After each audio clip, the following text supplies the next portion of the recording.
All right. Welcome to the December 2nd meeting of the Neskowin Community Plan Steering Committee. I'd like to welcome Harvey and Susan from the public, and Sarah today as our expert guest. And the other members of the committee are Lynn Saxton, Guy Sievert, Lori Kovac, and myself, and missing is Tom Seep. So maybe he'll join us at some point. So I would seek approval of the agenda. Do I have, please, members, raise your hand if you approve of the agenda. Okay, thank you. Agenda approved. Review and approval of Lynn's minutes from the November 20th meeting. We have approval. All right, unanimous approval. And please let me know if you have any conflict of interest in today's proceedings agenda. No.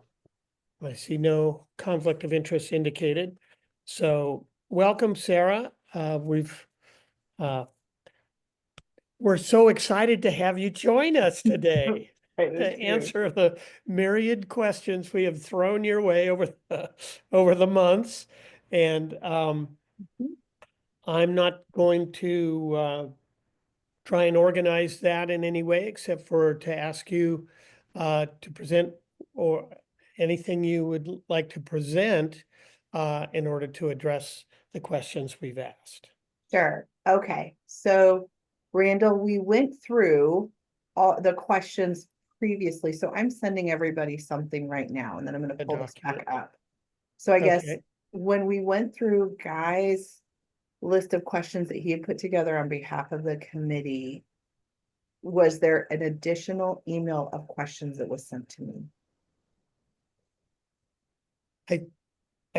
I'm not aware of any. I left it to the experts on our committee, which were Lynn and Guy, to forward the questions if we didn't already send them.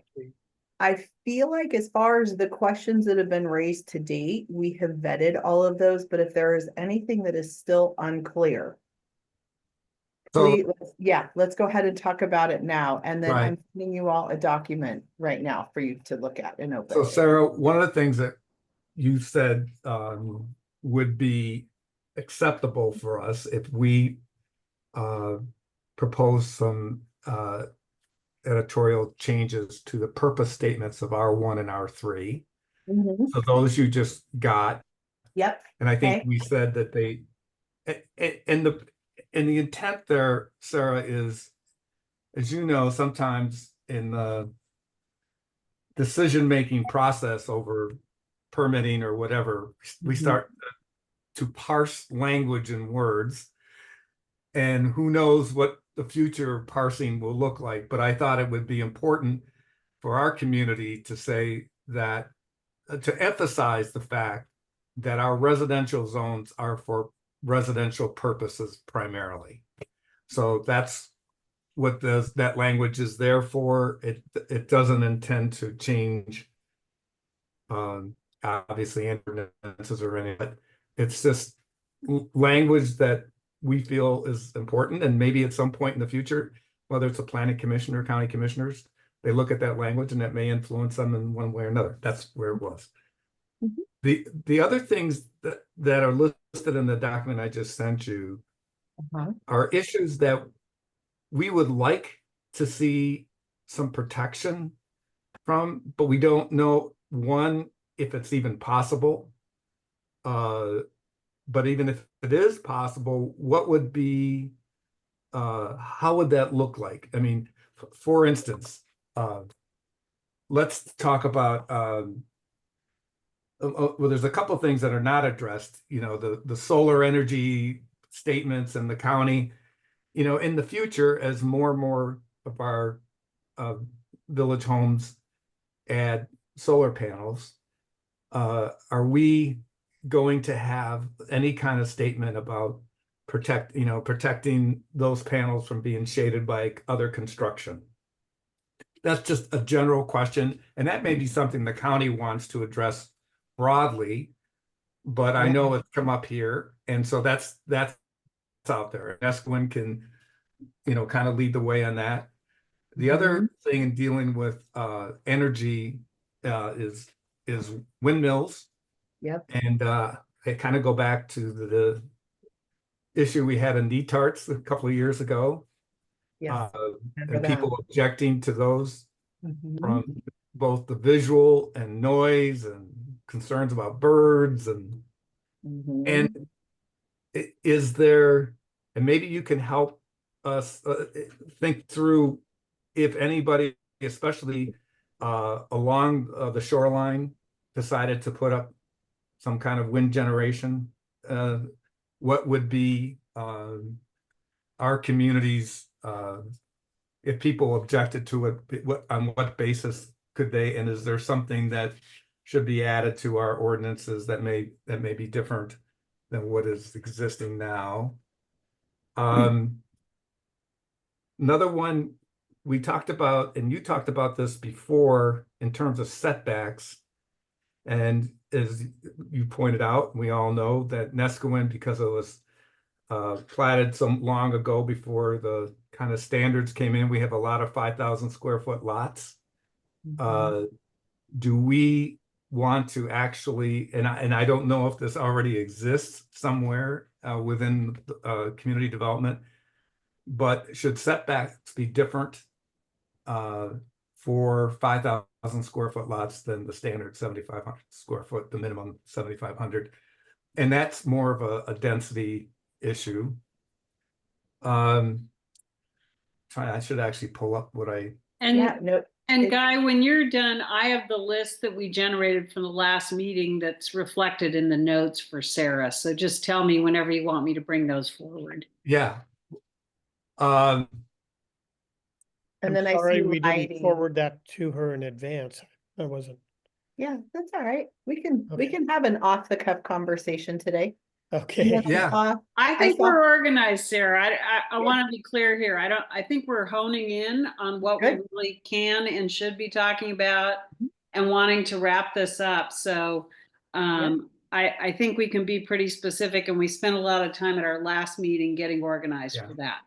Thank you. So the other issue, Sarah, and again, this is a concern, and we have no way to address it, and you may say that there is no way to address it, and that's to deal with the situation like what happened in Tierra del Mar.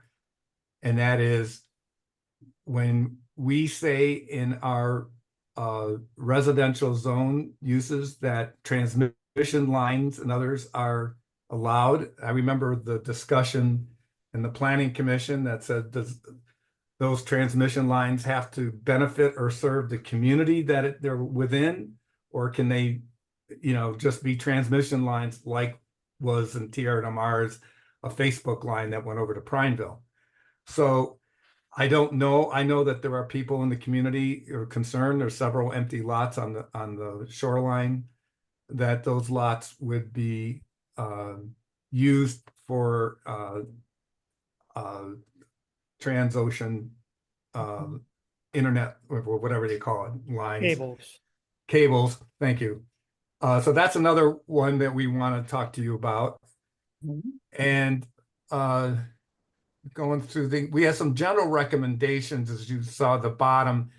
And one of them is, boy, it would be nice to clear up the status of our beach access points and who manages those points and who's responsible. And even as a liability issue, some people understand that those access points are continuations of county roads, Corvallis, Mount Angel, and does the county have any responsibility to maintain, at least up to the point where state parks becomes the thing? I remember the squabble when back, you remember the days when we were, after the 2009 storms or whatever, we were going to redo the riprap, and it was who was going to pay for the sides of the riprap. Was it the property owners or was it the county? That was a big issue. Love to get that straightened away, and something in our community plan is to deal with beach access points and responsibility for those. And then, of course, we have a general recommendation to remove all non-residential uses as outright uses in the R1 and R3 zones. But again, that's just as a general statement. We know nothing can be done with that at this point. Yeah.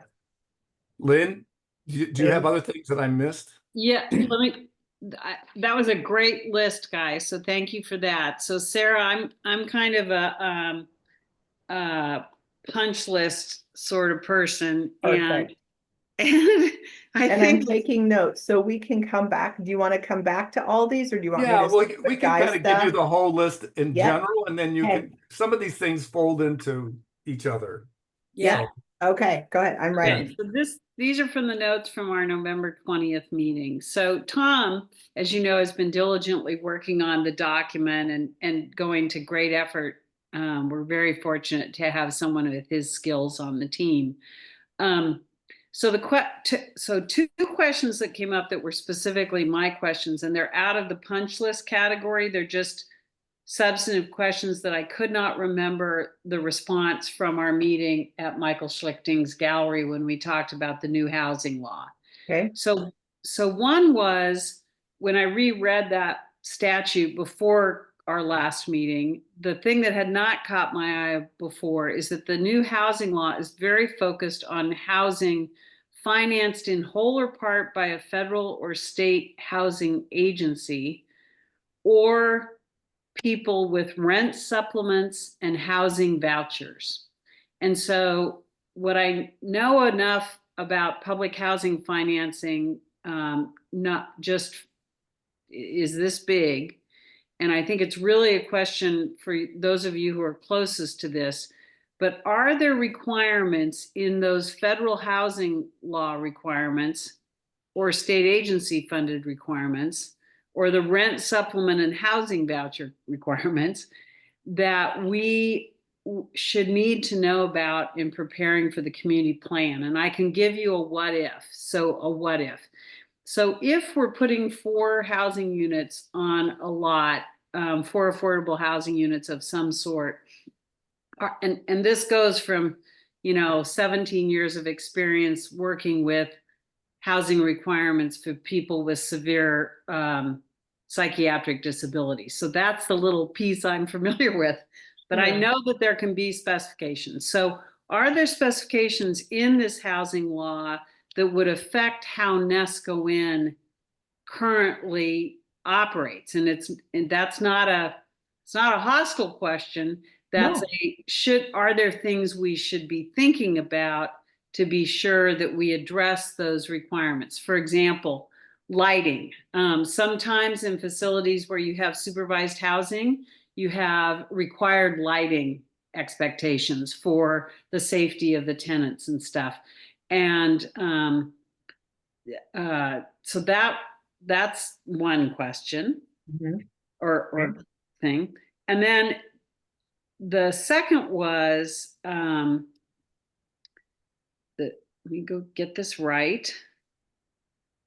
The second was, when we reviewed Guy's draft ordinance changes for R1 and R3, the question came up whether the statute allows higher density in areas that are septic areas. And my recollection was no, that the Tillamook housing law and the state housing law does not supersede other requirements with regard to density and septic tanks. So that's the second question.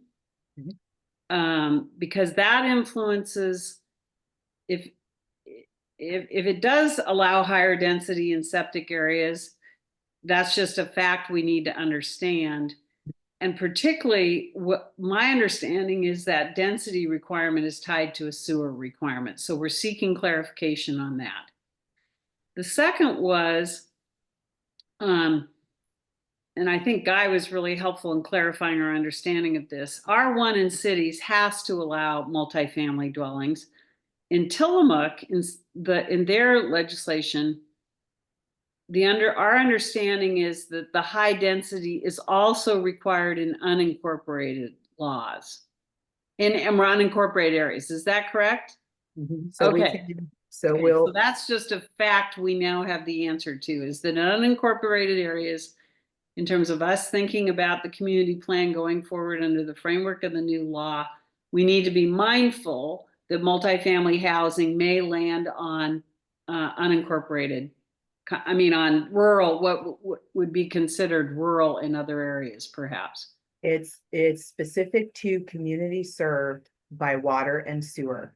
Okay. Unincorporated community served by water and sewer. So it's not your rural residential zones. Okay. It's not Beaver, even though they're an unincorporated community, they do not have a sewer district. So they were Right. left out. Okay. So when you talk about unincorporated, what we are referring to is the unincorporated community of Neskowin. Okay, perfect. Thank you. And that ties to the sewer requirement as well, which is what I think is pretty, it wouldn't surprise me that it's tied to it, because it's been practice in Oregon for a long time not to land density on septic tanks that it can't support. That being said, those areas not served by sewer, so I would use Sahali as the example with the density of the townhouses. They have a community wastewater treatment system. Okay. So it's not necessarily that it's areas. Let me see how to say it. In Neskowin, you have areas served by sewer, and you have areas that are served by on-site sanitation systems, and you have areas that are a combination of both. Right. Right? So like up Park Street, you have properties with septic tanks, but they also are connected to sewer. Hop Creek Hills, you have areas that are all septic tank and drain fields, and that is a higher density area. Okay.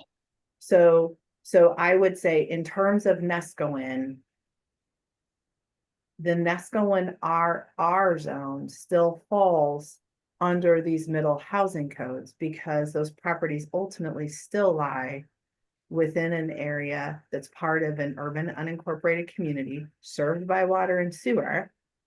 And there's two factors that go into that allows that middle housing to proceed.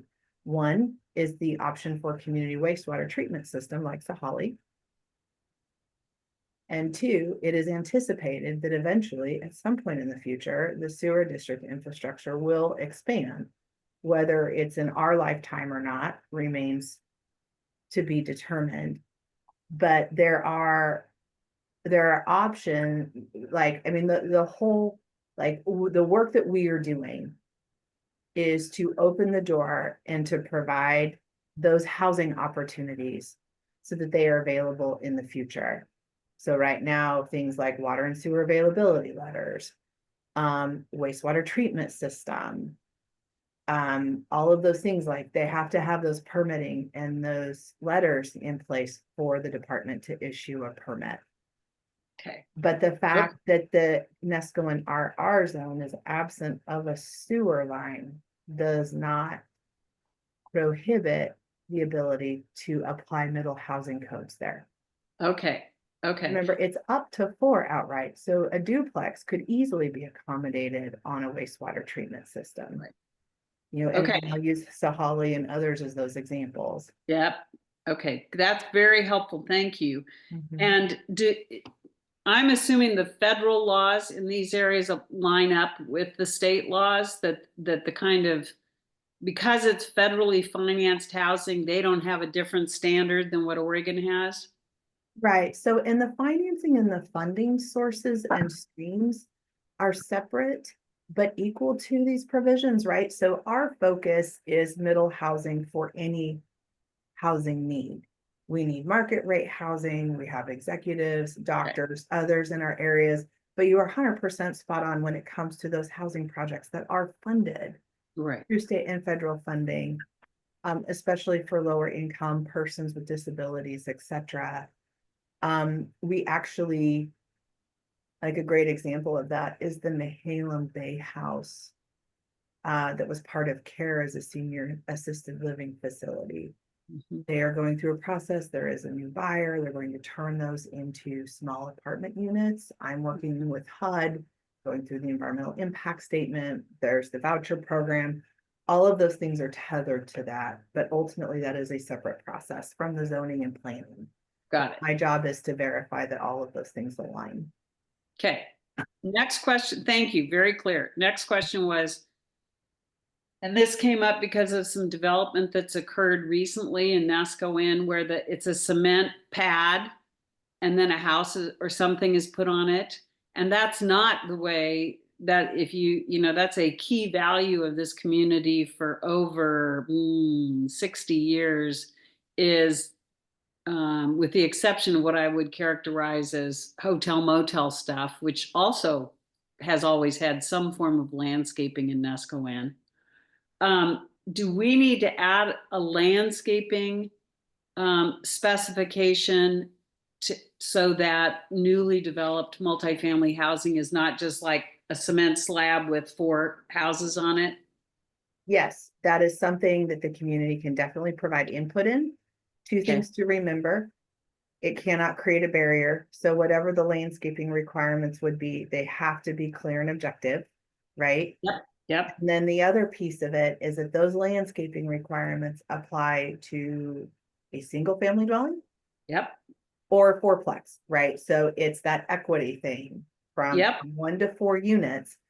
Now, one of the things that, and with the document that I sent you guys, that I worked on with the consultant for you guys to review, so everybody has it in their inbox, and I sent it to the CAC admin as well, so it can be posted. For cottage clusters, there may be additional landscaping and I know there's open space requirement opportunities. So that is something that we will dive into. Good. Okay. So thank you again. We're getting. Okay. Yep. And then Very I don't want to helpful. forget to go back to Guy's questions. So yes, Yep. keep going, And so Linda. that's all we had synthesized from our November 20th meeting. That was the Sarah Absher question list. Okay. In addition to what Guy produces for the Okay. committee. Thank you very much for the clear clarifications. Yes. Okay. So Guy, let's roll back. And excellent questions, Lynn. Well, Thank you. Let's roll back to the And alternative. Oh, sure. Go ahead. one more, Sarah, too, is that on that list I sent you was about the dark sky Yep. language, whether or not the county will allow unincorporated communities to recommend a dark sky ordinance. Mhm. So that's not, but just add that to it. Oh, yep. And I saw that Guy opened your document and was looking at that while you were going through your questions. Yeah. So let's start with alternative energy. So there's a couple of things happening. And I don't know if you guys recall, but the week before Thanksgiving, I was at the Association of Oregon Counties Conference with all of the county commissioners that week and got the rollout for all of the anticipated upcoming legislative bill proposals that we are expecting this next full session. They could be expecting up to 10,000 bill proposals just to get started. So one of the biggest areas of focus is energy. And so in terms of the conversation about solar, wind energy conversion systems and other things, I expect legislation to continue to roll out that also follows the governor's energy objectives and interests. With that is the tie to the building codes division, because to your point, Guy, when you start having competing interests of structure heights that are then blocking the sun for Right. solar radiation, we're going to have to see something happen. So for those of you that are interested in energy, I encourage you to follow the legislation that's going to be coming this next session, because I expect to see a few things, especially in those areas. There are other cities and areas that are ahead of us with having residential alternative energy codes, especially for planning. right? Because technically like if you look at our ordinances, solar panels, any type of wind energy conversion system, etc., all is subject to a conditional use review. And there's never been a differentiation because our code is very archaic when it comes to alternative energy sources. This is something we've talked about at the Planning Commission.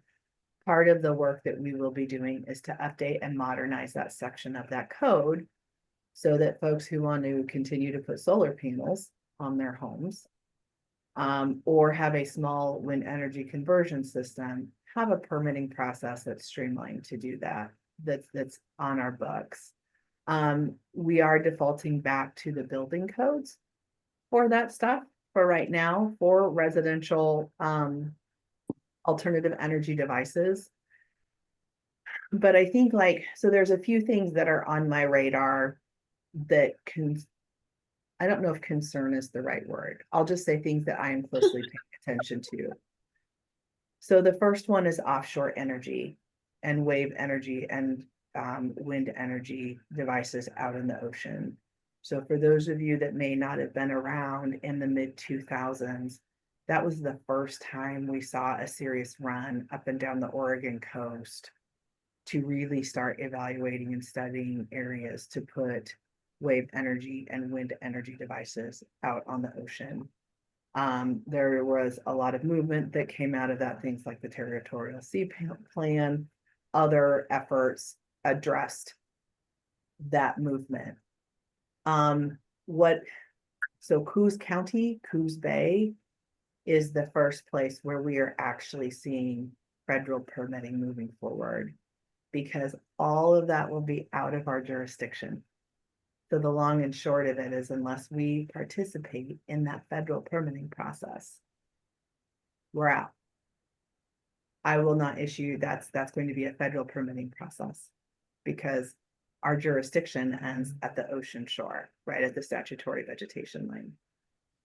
So I think collectively, the legislation that we continue to see moving forward is something we need to pay attention to. The planning directors that are in Coos Bay and Coos County are associates that I am talking to see how this continues to move forward.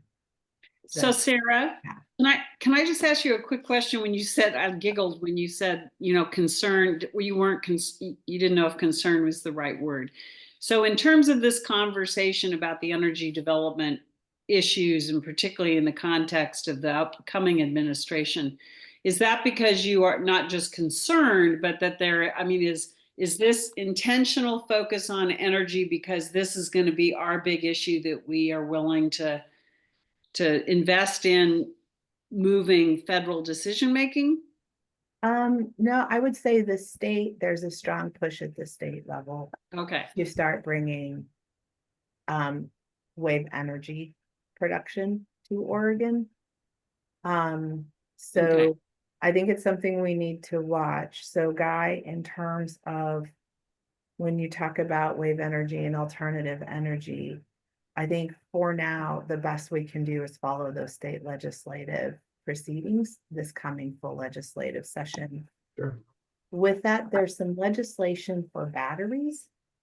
So batteries that power wind energy conversion systems.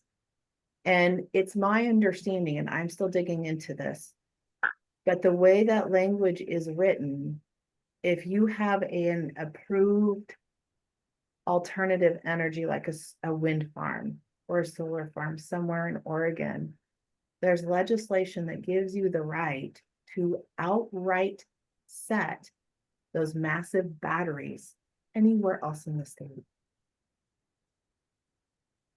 So it's a big deal, Lori.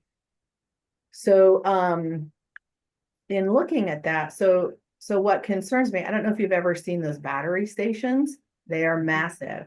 Mm-hmm. And if BOMA and others are pushing for legislation to say, if I've got a solar farm here or a wind energy conversion farm here, because this has been approved, I can put my accessory uses anywhere else in the state without being subject to land use requirements. To me, I don't agree with that. Especially like if somebody could put a battery station here in the county and there's no consideration or evaluation of that station, it just gets to go down because 75 miles away, there's a turbine farm. So that's something that we need to watch as well. So just So, to keep you guys posted on that.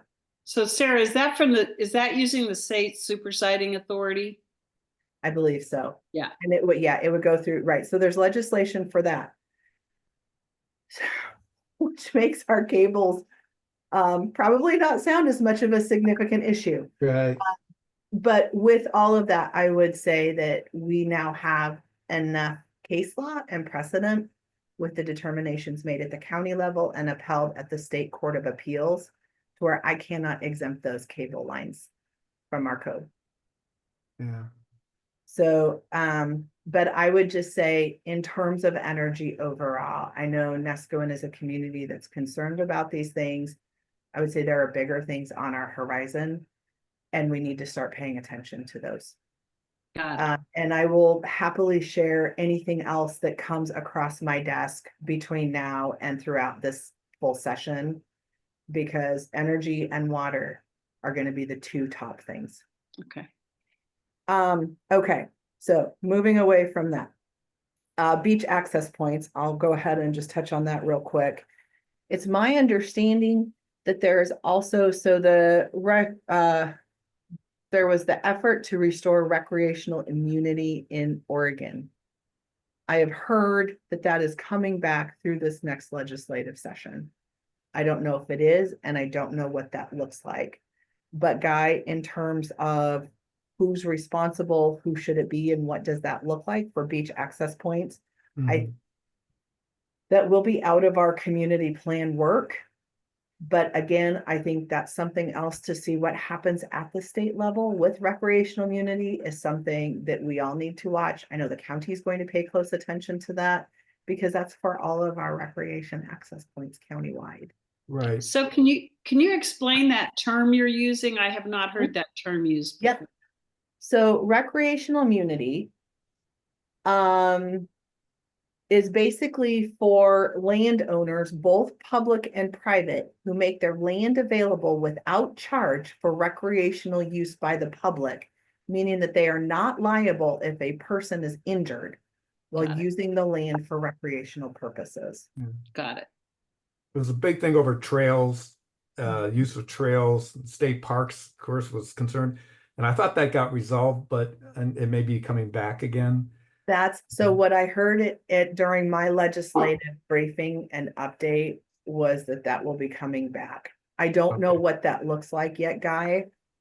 But even Short Beach in the Oceanside area, they had to put up a bunch of signs. Like there were areas specifically in our county when this issue surfaced last year, because people were getting hurt and wanting to know who to seek damages from. And I think that the concern is liability versus one, the actual access point itself and the availability for people to get, especially people who Right, need ADA accessibility issues, ADA issues, are who's responsible. When this came up in, I think, 2009, I remember the battle between property owners either side of I can't remember. I think it was Mount Angel. Carlton No, I think it was Avenue. this was Mount Angel. I'm pretty sure the guy, can't even think of his name, Love or something. Anyways, who owned it?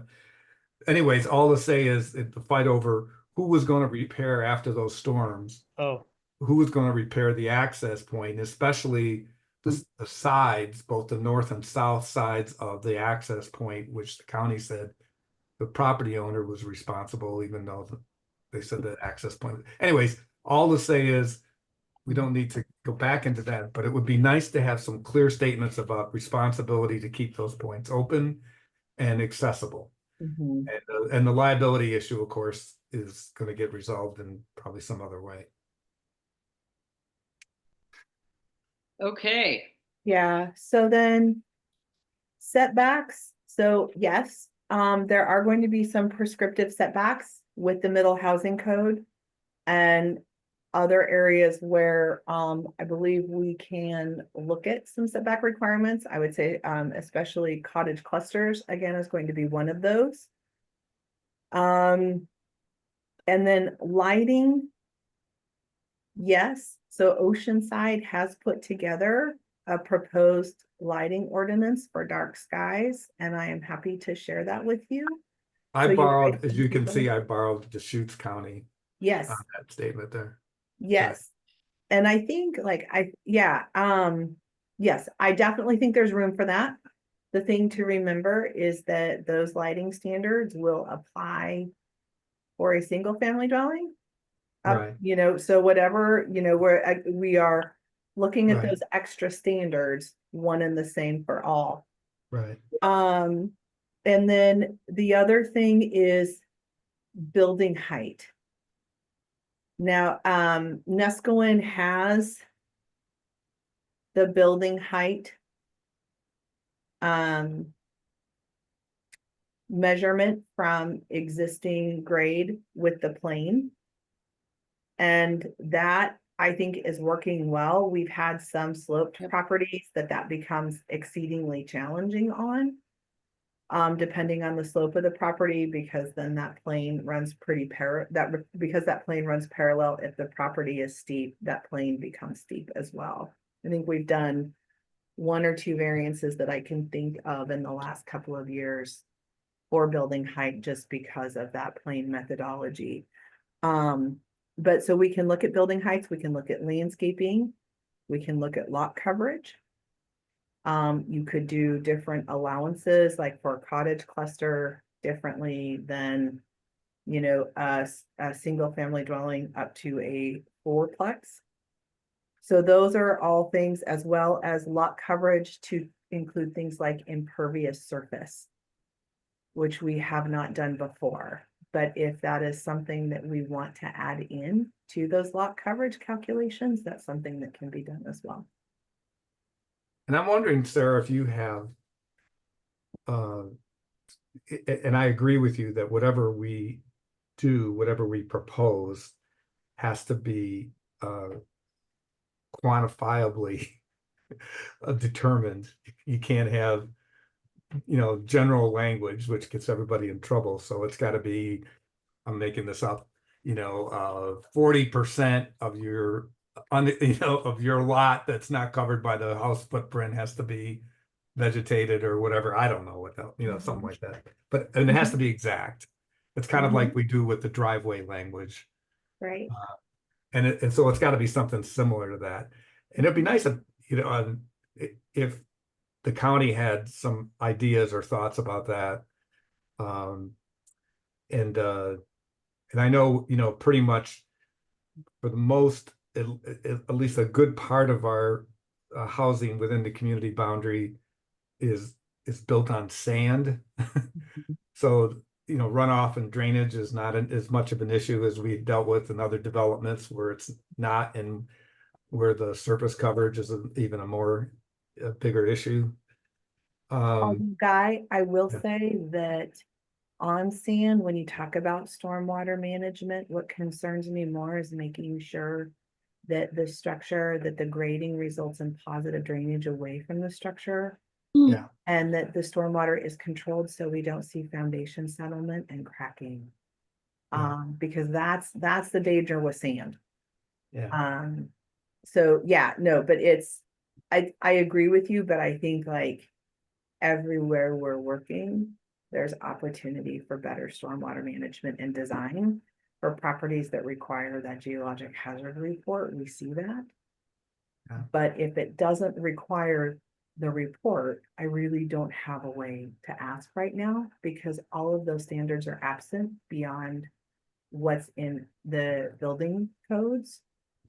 So I think one of the opportunities we have in doing this work is to really think about that thoughtful design, or to at least have some standard language for specificity for stormwater management, stormwater infrastructure.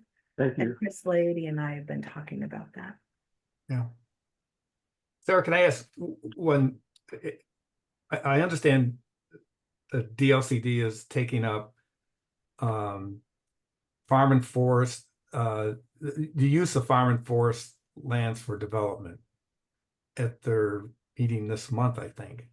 They are working on a farm and forest conservation plan to better preserve farm and forest lands to keep them protected for those uses.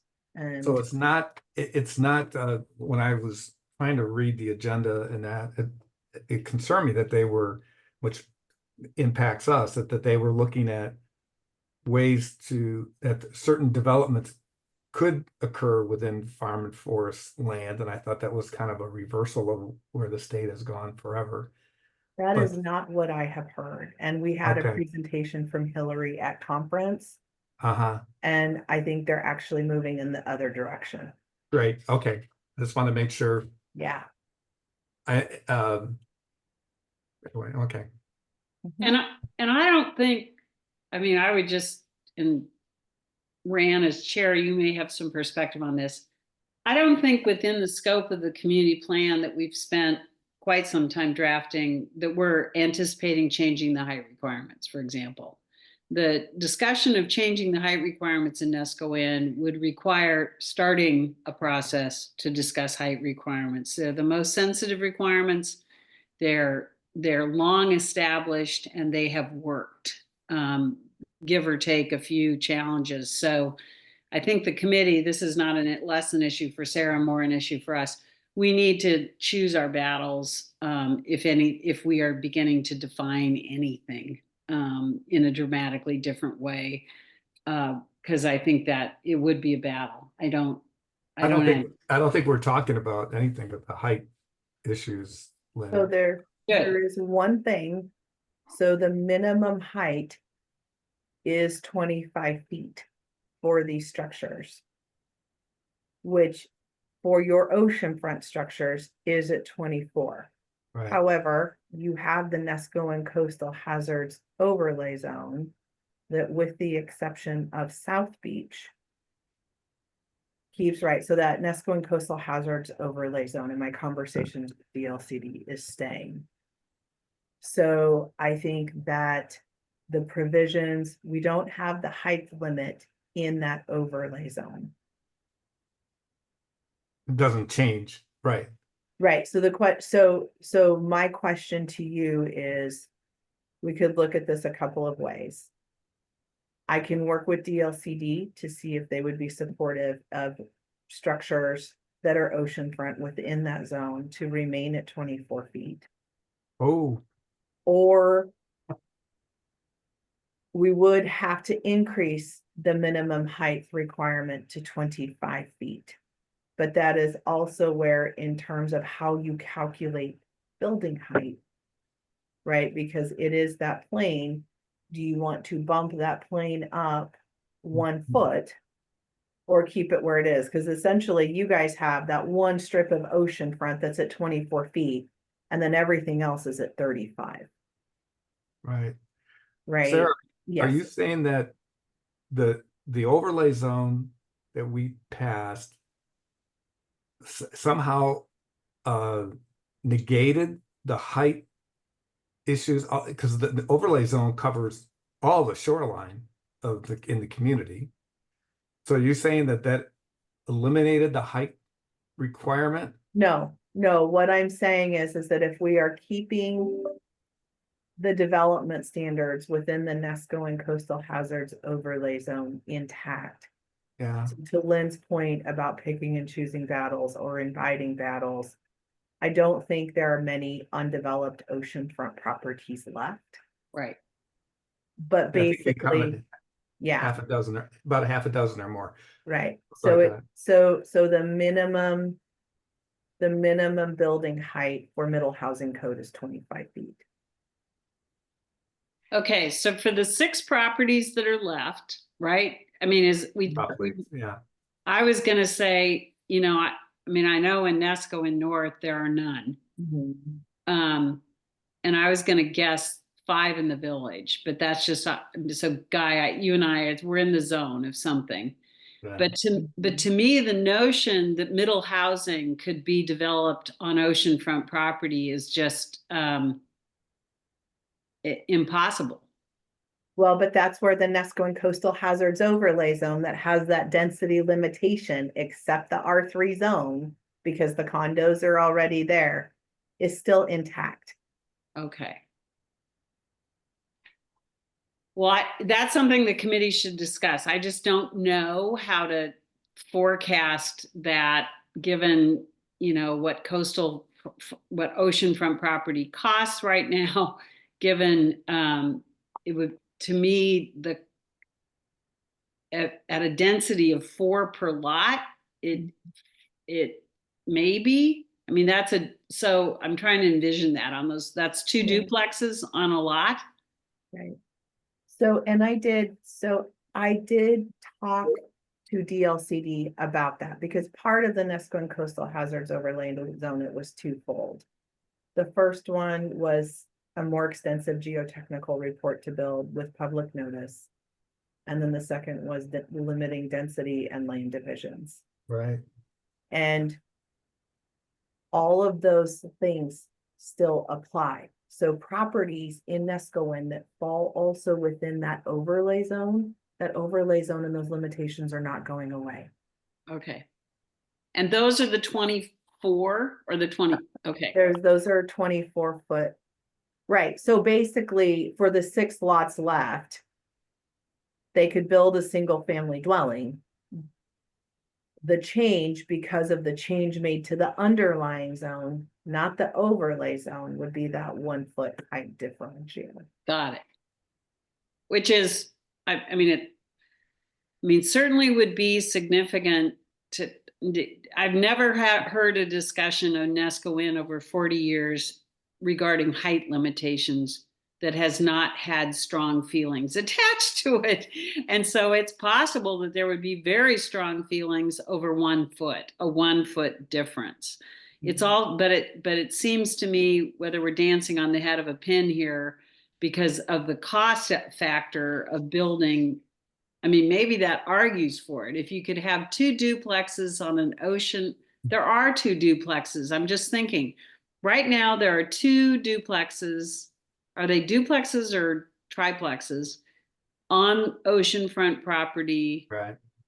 Right as you come up from the grocery store. If you keep going towards the ocean, there's a very tall, and I can't remember if it's 2 or 3. Those aren't condos? Yeah, it's next to the Chelan, Yeah. south of the Chelan. Yeah.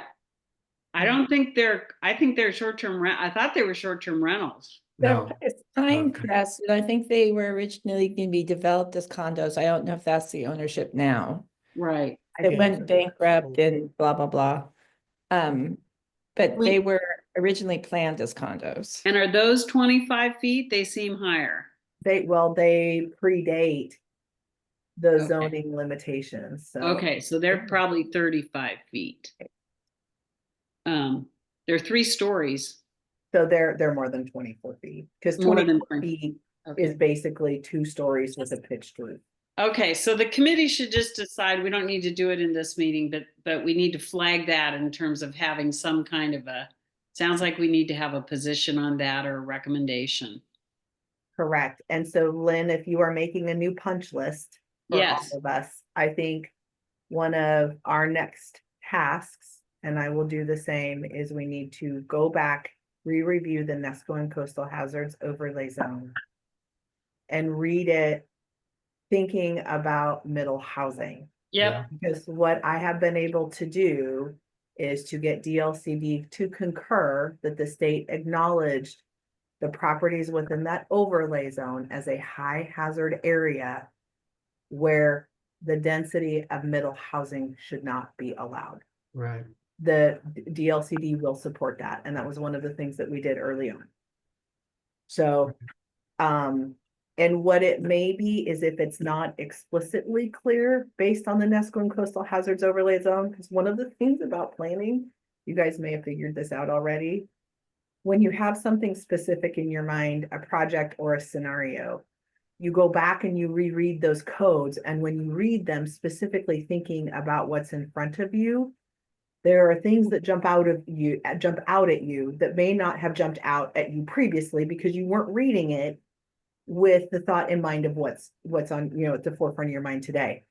So I think we need to go back and read it, because if we needed to, one of the provisions we could write in the R1 zone is the exception, except where the Neskowin Coastal Hazards Overlay Zone also applies. You know, development shall be limited to one dwelling unit. Okay, Because the other thing that we have to think about that I have also heard is that the governor's plans are to do away with the term single family dwelling.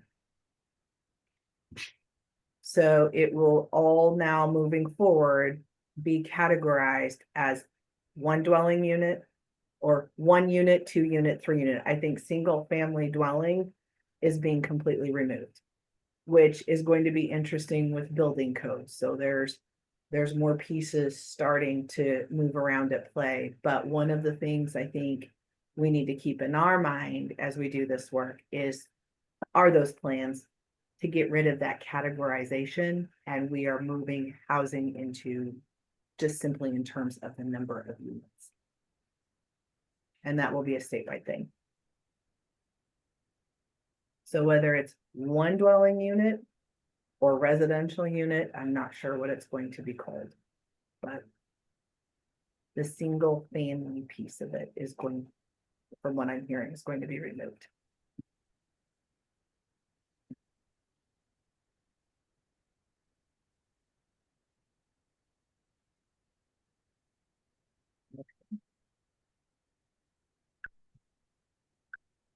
All right, so anything else that you guys have for me before I want to walk you through my document that I sent over to you all too, and this is going to be a couple of meetings, so. so Sarah, when did you send the document?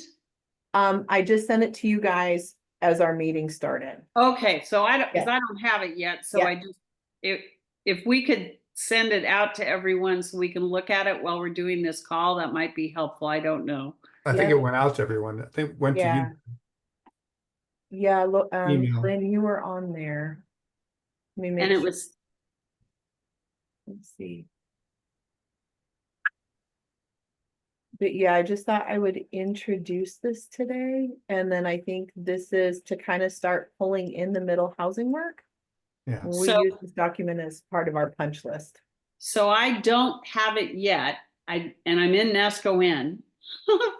So the internet should be working fast enough to get it to me. It may need to be resent. I have a system that was formerly a healthcare system and has really strong spam barriers. I get most of your stuff, Sarah, but if we could resend it just to my email, I would appreciate it. It's And at your that's your Gmail? It went to your Gmail account, Lynn. Yep, I'm on that now on my cell, and I don't have it, and I don't It's show. at a Monday meeting, December 12th, December 2nd. Okay, I'm gonna go into my spam filter, so let's keep going and I'll Okay. see. It didn't get through. Okay, so Rand, is that okay? Is there anything else? I did not see the agenda, so is there anything else? No, it was all just asking questions of you today Okay. and Okay, it's in my spam filter. I've got it. I've moved it. I don't know why that happened. I apologize, but it happens a lot. So Okay, thank you. We're set. okay, That's AI making a judgment about Sarah's emails. that's fair, that's fair, I'm probably prudent. Um, okay, so what I have sent to you all is my work with the consulting team that is essentially the audit of Neskowin zoning codes. So because we are, let's see, finessing the purpose statements is definitely something I think we can do. But as we've discussed before, pulling or rearranging uses, especially making them more restrictive, is not something that we can do at this time.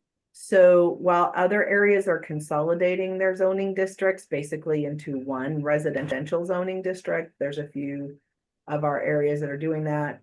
My recommendation is that we leave all of the Neskowin zoning districts as they are, just because of those different uses that are allowed in each zone. So while the residential zoning standards moving forward may look the same in each of those zones because there's other nuances in those zones. My suggestion is that we stick with the zoning districts and designations as they are in terms of having 3. Sarah, Okay, Sarah, yep. why is not a PUD listed as an option? So we got, duplex, triplex, quadplex, cottage cluster, which in my brain kind of parallels a PUD, Mhm. and then townhouses. We did have a proposal of a PUD in Neskowin at one time, as you know. Yep, So but that's not listed in one of the columns. it's not, that is an overlay zone guide Yeah, that already exists yeah. that actually allows for more uses as well, right? So you can have accessory and ancillary uses as part of that PUD. So that is, I would say that is a different process and can be done at a bigger scale.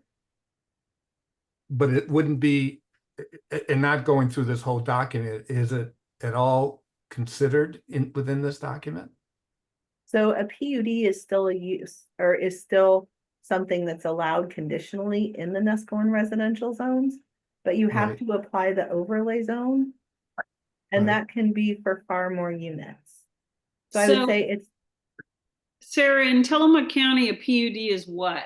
It's a planned unit development. So it is, so we really are talking about that would be interesting given our land mass that we could have a planned unit development. Isn't there a minimum number of units that level of, there isn't? No, Okay. no. Okay. Sahali is a PUD. Yep. But that's a big chunk of property. Right, exactly. And that's where applying that planned unit development overlay zone, going through the hearings to do that. Right, because what we're talking about essentially, middle housing is not necessarily a PUD. A PUD can be much bigger. Right. Okay. Thank you. Yes, okay. So, going through just an introductory findings paragraph. This is something, so the table looks at the Neskowin zones, RR, R1, R3. This is all coded. So again, just walking us through it today to familiarize with this. And then Randall, I would suggest we start diving into this deeper at our next meeting. Because I think now we're on a 2-week schedule, right? So everybody has 2 weeks to Yep. digest this, and you have your middle housing model ordinance. So you're going to want to keep that handy with this document. So basically it goes through for duplex, triplex, quadplex, and cottage cluster and townhouses. Color coded what needs, like what's not meeting and what needs to be done. And I'm going to jump down here real quick. So it goes to density, lot coverage. So again, so when we were talking about lot coverage, there are some standards that for all housing types. Design standards, so that's where things like where the door faces, having to have a, like a window facade, driveway orientation. Those are things that in that purple we could add for design standards for single. So I'm just going to keep calling them single family dwellings because that's what I know them as too, and that's what's easy for me to say. Up to townhouses. So the key is the green meets the rules, blue is partially meets the rules, the tan is does not meet the rules or new standards are needed, and then the purple highlights where we have some local policy options. This is helpful. Thank you. And then so again, looking at that model ordinance, so the 1,500 square foot minimum average lot size, per unit. The county can also apply a maximum density that effectively allows 4 townhouse lots per single family dwelling lot. And thus increases the effective minimum lot size. For Neskowin, effective townhouse minimum average lot sizes could be set at 5,000 square feet. 1875 for R1, 1750 for R3. Sarah, Yes, if our lot dimensions for R1 is that you have to have a 60-foot width, mhm, we have many lots that are 50 by 100 in R1 in Yes. the old village. So that would mean that none of those lots would be eligible for any of these middle housing right, options. so. Correct, so we are doing some work with those, we're shifting. So one of the things that I think, and I would speak for my staff as well. There are dimensional standards and how we have looked at lot sizes and development that are modernizing and shifting. And I would say in terms of what we are doing in Tillamook County, we are ahead of the curve, but the work that we are doing is going to start happening across the state in unincorporated communities everywhere. But again, because of the width what is proposed here, Right, 60 so we're feet. going to have to do some adjustments to the standards. Because just even to your point, you have lots of record that are 25 feet wide. That were platted, yeah, and up to 50 feet, a lot. correct, right. We owned a lot 50 by 100 in the village, yeah.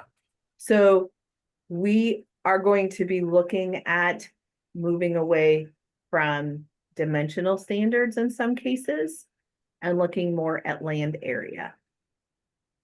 Does that make sense to everybody? Yeah, So this is not proposed, this is not the proposal, 60 feet? The lot dimensions? Right, so for a lot, so, okay, so with a lot of record, no matter how small the lot is, right Yeah. now, if it's a legal lot of record, you can Yeah. build a single family dwelling on it, right? Right, Okay, right. that is not changing. What is Yeah. changing to that are those lots of record that I would say are less than 5,000 square feet. You can now also add a duplex, But according to this, right? So you this can't. is correct. So when we start talking about additional units, we have 2 things we need to think about. When we talk about lot size, a townhome lot size is different than a lot size for a single family dwelling or a duplex. Because when you start getting into individual ownership units, you're not talking about the common area anymore. You're talking about the land under the unit. I guess what I understand that, but I'm thinking that if this is the proposed language under lot dimensions, if we Well- stick to the 60-foot, which is here as a recommendation, it eliminates all these other uses from duplex on with many of the lots in the village. Right. So Guy, we are going to scrap a lot of that. What I would say is Okay, so here's what I would say. Our 5,000 square foot lot area. So I'm not thinking about dimensions. I'm thinking about area. yeah, 5,000 square feet is the line with then adding 3 and 4 units. Or anything under 5,000 square feet could have up to 2 units.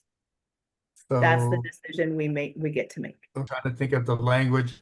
So we're not going to go by the lot dimensions. We're going to go by area, minimum lot size for these things. So, Right, so so 4 lots. duplex 7,500 square feet. Mhm. Go ahead. Because- Where does it say 5,000 square feet? for lot size. Right. I don't So- see, Right, because when you start looking at townhomes or even a triplex or a fourplex that could eventually be converted into a townhome, you Yeah. have your common area or your common space. But what sells individually is that unit. I guess we're gonna have to maybe talk offline, because I think I'm thinking we're apples and oranges here. I'm trying to figure out what lots will be eligible in the village that are less than 7,500 square feet and or less than 60 feet wide that would be eligible to put a duplex, triplex, quadplex, whatever. Well, else on. And And I think, Guy, to your point, so here you are looking at, you're a planning commission member, and you're trying to figure out which lots are eligible. And to me, given the implications of this, given the implications on the village, and I don't live in the village, but the village is part of the part of Neskowin that people like the best about, right? Because you have a limited number of cars, you have easy bicycle access, a lot of the things we put in our community values. It seems really important to just take the map of Neskowin, the village, the lots, and just color code them, use a computer program, and show where these fourplex units can go. Because I don't think it's fair to ask people to understand this level of planning ease. I think it's complicated, and I think people will feel, if you talk about a takings issue, if people envision that the lots that are there right now, some of which are really hybrid lots that have been there since the 1940s, they're weird little lots, and they have what are we now calling them?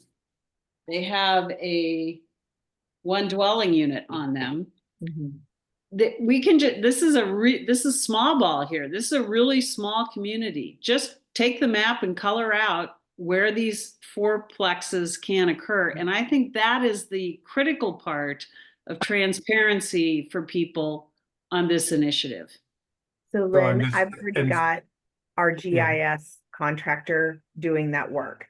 Because there's three things. So in one of my upcoming presentations to you, there's three things we're going to talk about: fact, fear, and feasibility. Right? Because that dovetails into what you're saying. But what I would reiterate is that there will be a minimum land area requirement, or there can be, when you start getting up to a triplex and a fourplex. Okay, and that's that 5,000 square feet. Anything less than that, land area less than 5,000 square feet, the first rule of thumb is that wherever a single family dwelling is allowed, a duplex is allowed also. So if it's a 3,000 square foot lot and somebody says, or 4,000 square foot lot, that owner can decide whether they want to put a 1 unit or 2 unit on the lots. They still have to meet parking, lot coverage, setbacks, all of those other things we're going to incorporate into these standards. But unless we say a triplex can go on a 3,000 square foot lot, it's not going to happen. Where our obligation comes in to allow it is at 5,000 or more. Right. But then they still have to meet setbacks, lot coverage, all of parking, Right. all of those things that we're putting in. So I would say, don't get too hung up on this part and worrying about lots less than 7,500 square feet. Wait, say that again? Don't Don't worry get about hung up on the 7,500 square foot lot threshold. Because that actually now kicks us into a denser development allowance. But those places, those smaller lots that are lots of record. So to Lynn's point, and there's some funky configuration, Right. kind of a smorgasbord lot pattern in the village. For those lots that are still smaller, basically the significant change will be if they can meet parking and setbacks and lot coverage, et cetera, they may be able to put a duplex on that 2 units. I guess then, other than lots smaller than 7,500 feet that are in an R3 zone in Neskowin, which they do then qualify according to this table for all of those middle housing uses. I think the language in this has to be clarified that lots that are 5,000 or less than 7,500 square feet that are in the R1 zone and or have a width of less than 60 feet or less, to me, when you look at this table, are not eligible to have any of these middle housing. But that's me, and again, Sarah will have to talk about this after. I don't want to use your time on this, but So what we are doing, guys, we are updating the development standards yeah, to apply that eligibility everywhere, got it. right? Except for Okay. there will be some lots that will be too small for a triplex or a fourplex that will remain up to a duplex. So that is something that we will have to tease out. Okay, so here's the table, and then so some of the other things, the team is recommending that we streamline definitions and some standards. Because we do have a lot of builders and developers that work across jurisdictions. I think in some areas we'll be able to do that, but where there are areas for communities to make individual decisions, I want to make sure that that is reflected in ordinance updates as well. So one of the things that we're going to have to talk about, so something to start thinking about, duplex, triplex, quadplex configurations. So should those all be required to be attached? Typically, that is common wall construction, right? So all of the units basically are one building footprint. Sometimes with up to 4 units, you might see two unit structures, right? Like on Broughton Road, there's that modern 2 container, there's 4 units on that property on the corner of Broughton and Canal Street, right? So that's technically 4 units on that property, but they divided it up into 2 structures that each contain 2 units. So one of the questions for the community is, do you want to allow that flexibility to where if someone is doing a fourplex, they could break it up into 2 structures? Or do you think it should be 1 structure with common walls? So do we want to allow detached or keep them only attached? In terms of cottage clusters and a fourplex, I don't know what the difference is if you allow a fourplex to be detached, right? So I think that's where we need to make some decisions in terms of, does the community feel that a fourplex should be 1 structure with attached common walls? Or are you interested in flexibility? So, Sarah, quick question. Let's say you're in the village and you have a lot and you have a cabin that is, and there are many of these, about 1,000 square feet. And it's on a piece of land that's worth probably, I don't know, $300,000 to $500,000. And so the developer, unrelated to affordable housing or getting people access to their workplace, et cetera, the developer says, I'm going to put in 4 units. I bought out the cabin next to you that's the same size and the same, parameters.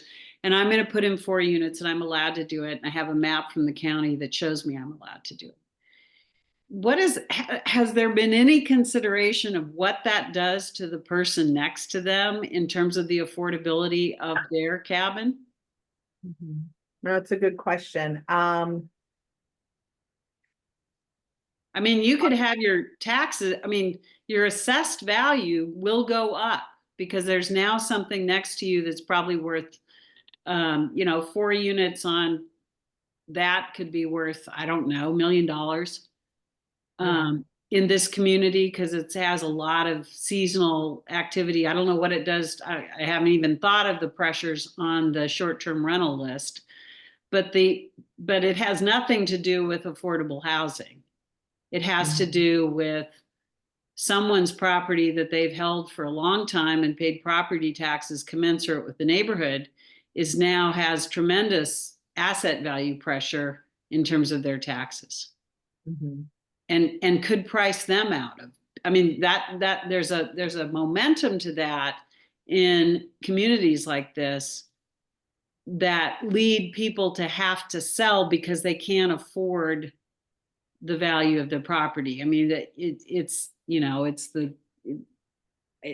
there needs to be some consideration of that by our committee, because I don't think our goal is or ever has been.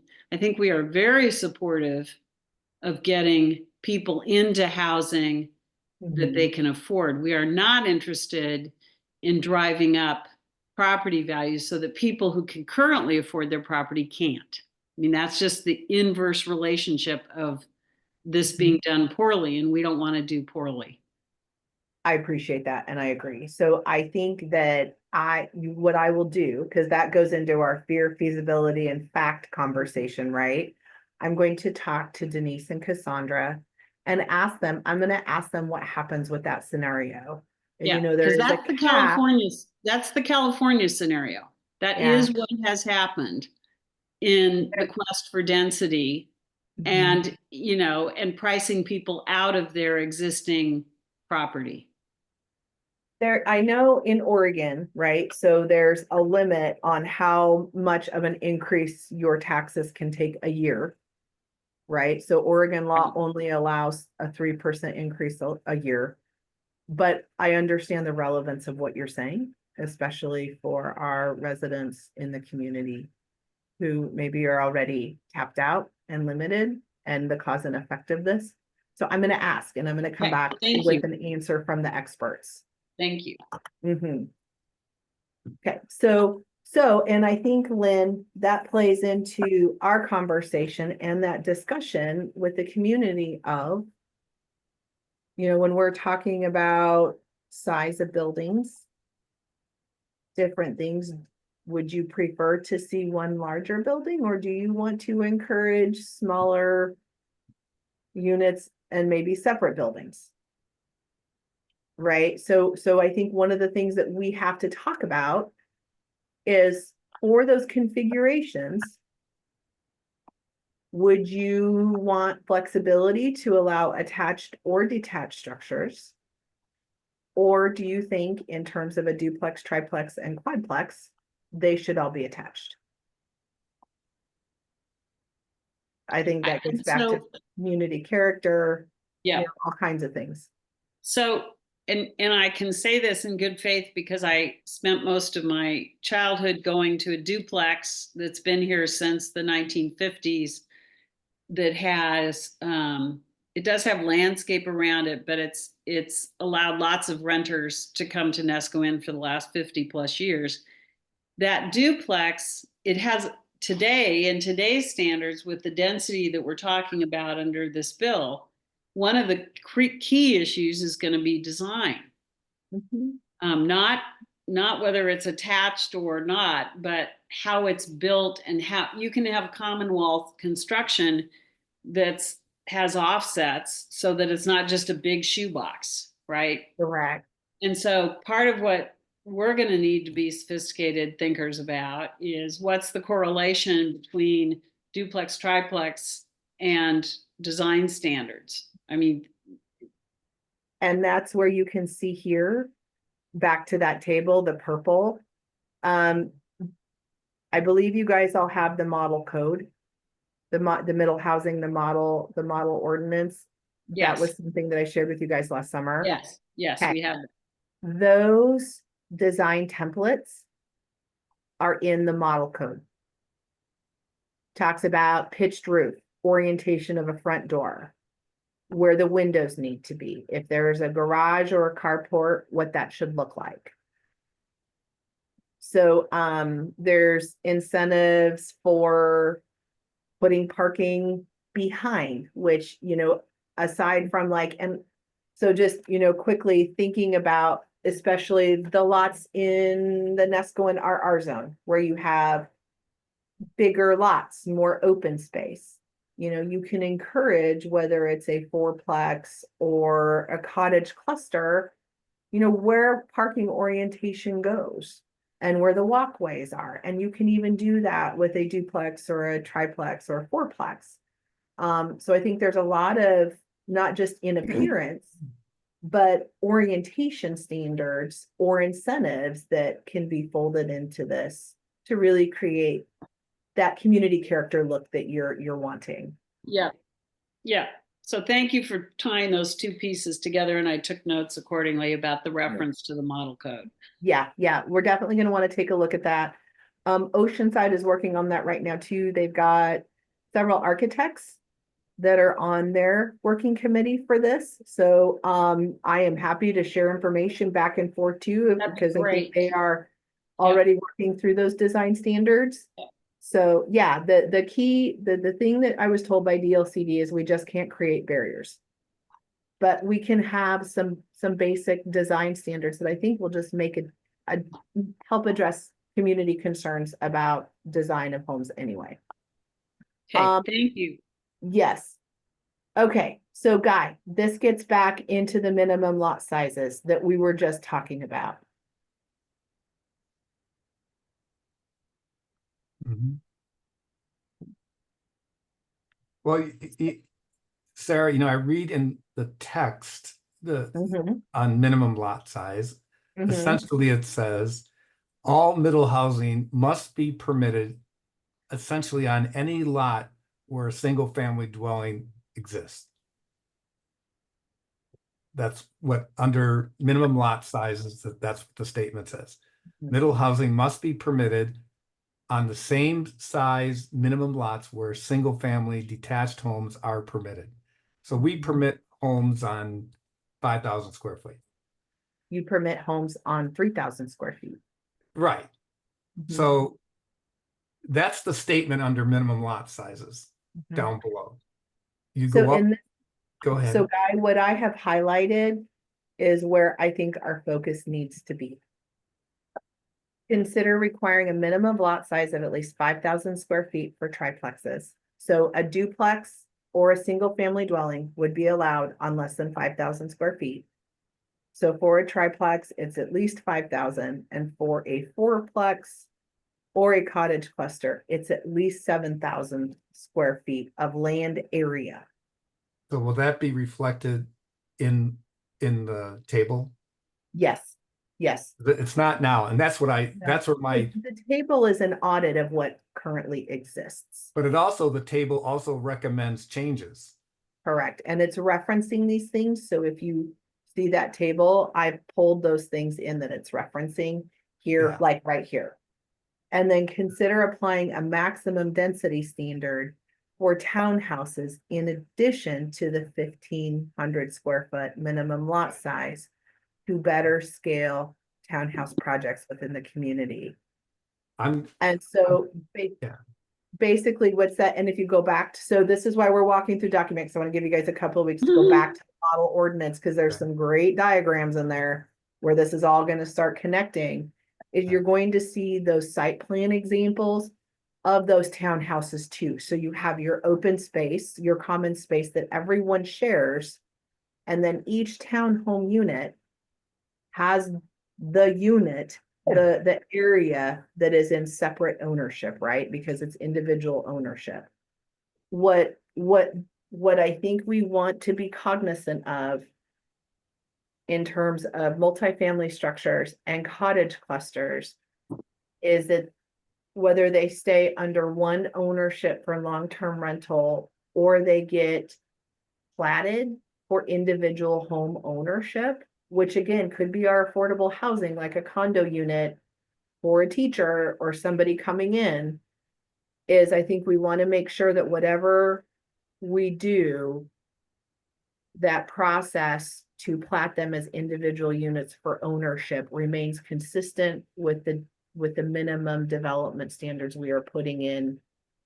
If somebody owns them outright as one property or they become individual units. Because even in a cottage cluster, you can hold the land in common space and then someone owns the patch of ground that their house is on. Right.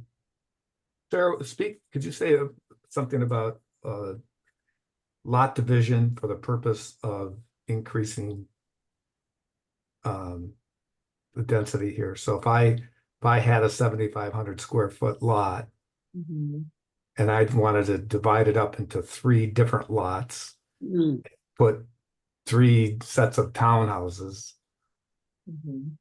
I mean, I get that there's issues of access and all that. That's going to confine what you can do. But do you anticipate a lot of lot division to actually give, to maximize the kinds of units and also to ownership as well, to allow for individual ownership as well? Well, I think that's where all those layers start getting complicated. And I think, guys, someone came to my office, said, I'd like to divide this 5,000 square foot lot. Yeah.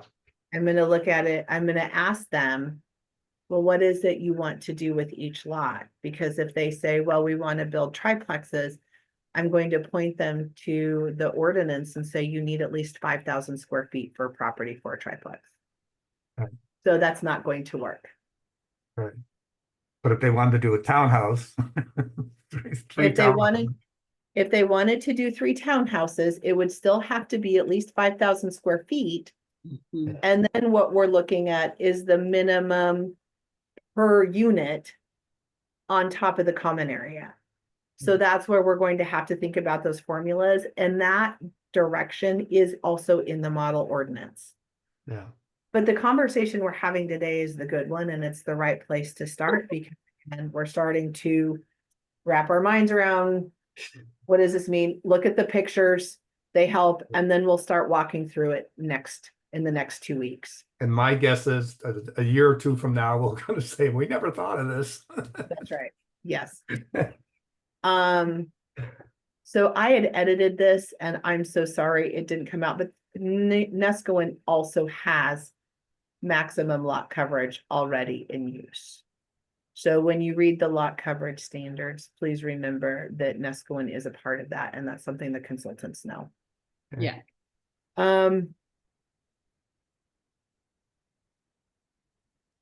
So here's the piece of it.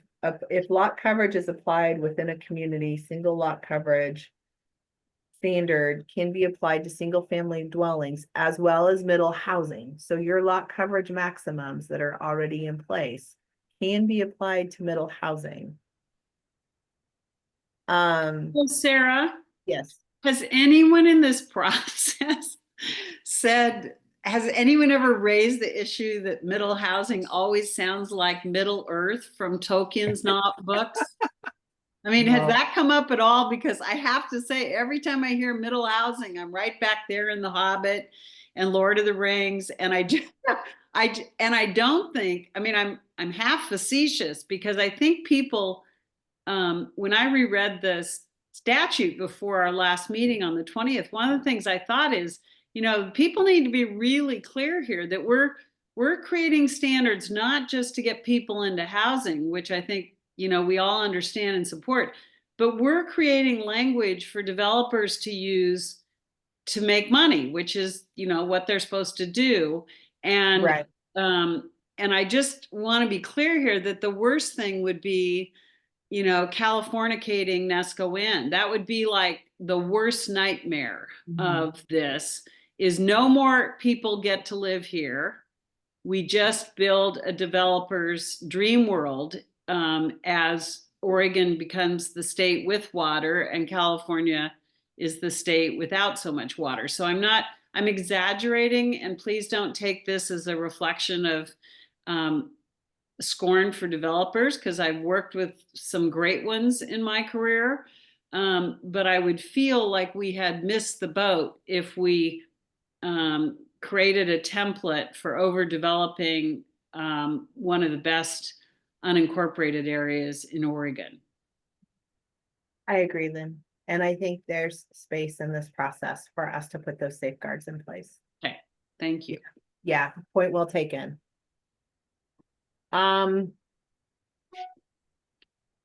So this is, as we discussed, so in this initial recommendation, so can apply, so in this case, it would be the 70% maximum coverage for all housing types.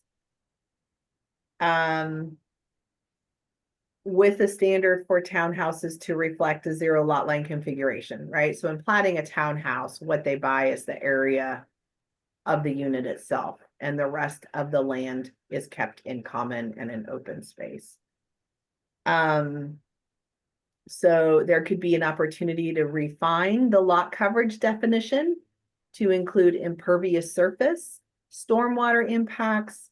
And so in cases of Netarts and Oceanside, they could increase or decrease the lot coverage maximums if that's something that Neskowin would want to do as well.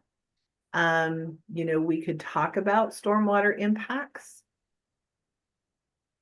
So if we wanted to look at reducing them or keeping them at 70%, but including the impervious surface and other elements in there, because I think Oceanside and Netarts will probably look at adjusting their lot coverages to include impervious surface, because right now, like Neskowin, it's structural only. Right, so I think there could be some adjustments there. I would say if we want to do some adjustments, let's talk about that. And then that is the thing that still goes back to that measure 56 piece as well.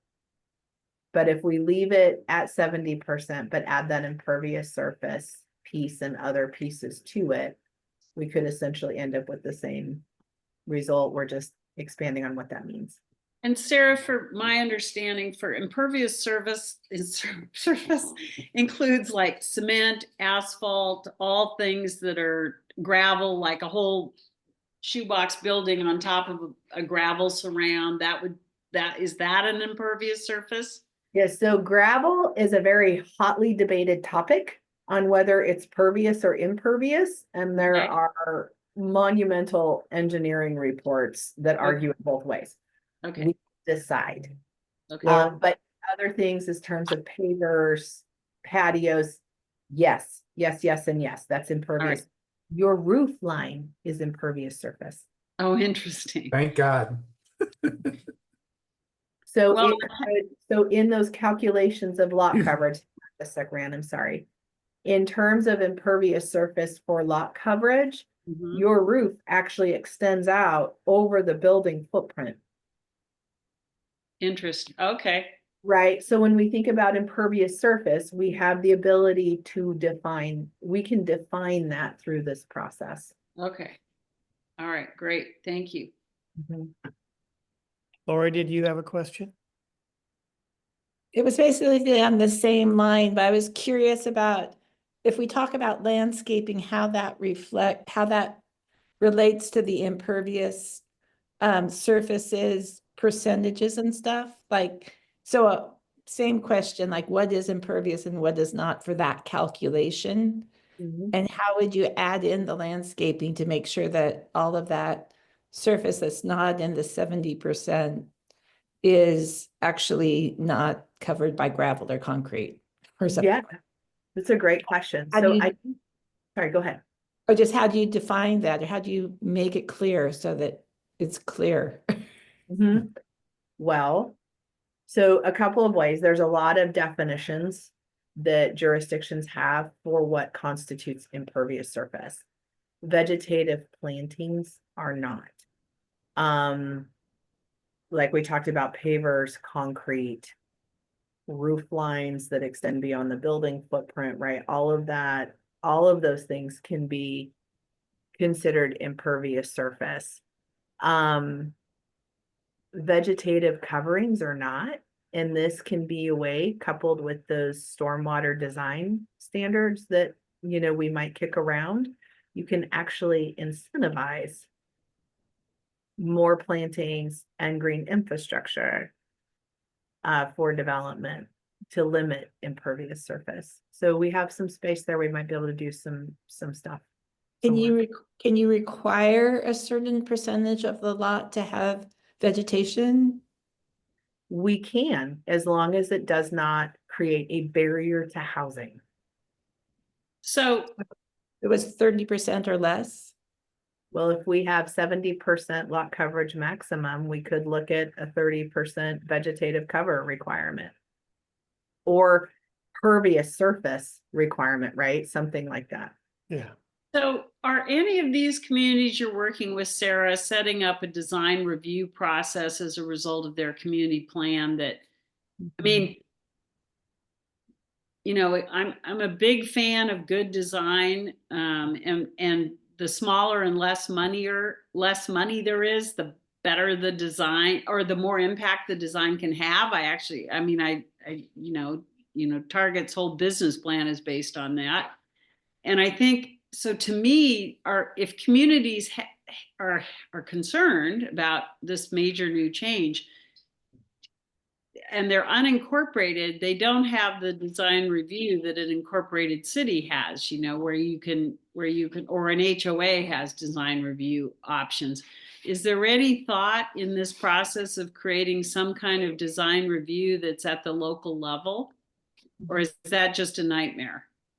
Well, so we can add design standards, but they have to meet that clear and objective test, which means when it comes into the office, I don't need to send it out for review because they can meet them, yes or no. Do you have a pitched roof? Yes or no. Do your windows face the street?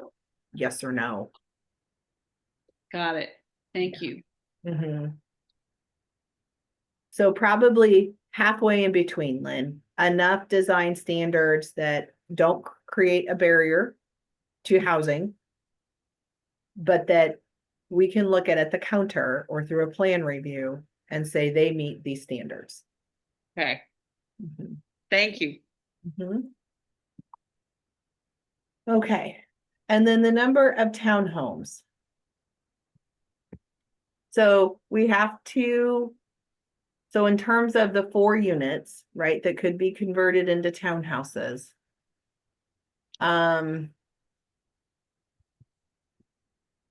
I don't know, I think that's pretty straightforward. The size, so here's actually the part that I think we'll spend the most time on, and that is the cottage cluster provisions. And what I've heard from my colleagues across the state is this is where, for better or for worse, you actually have the most say in design standards, walkways, open space, porches, building heights, whether you want them to be 2-story or single-story. And so this is where I think we'll probably end up doing a good part of our work.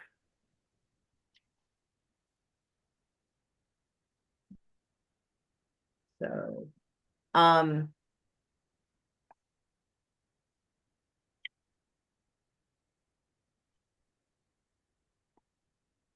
so the state rules establish a 900 square foot maximum building footprint for cottages with flexibility for jurisdictions to limit total size to 1 story or allow up to 2 stories at 1,800 square feet or somewhere in between.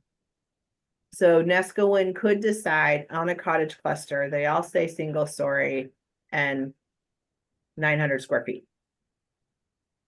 Or you can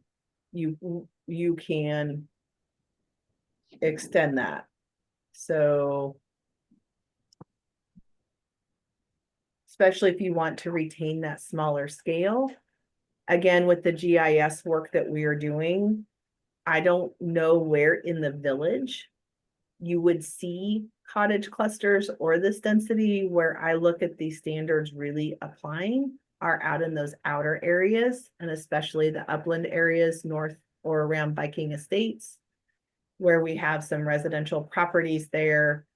Where I think that for those properties, this is also something that could be ideal is because you have varying topography. So, you know, you can cluster them in some areas, you can design it around topography or natural features. But then, you know, it's one thing the community can decide is, you know, maximums or average maximums. Do you want them to be single story or can they go up to 2-story?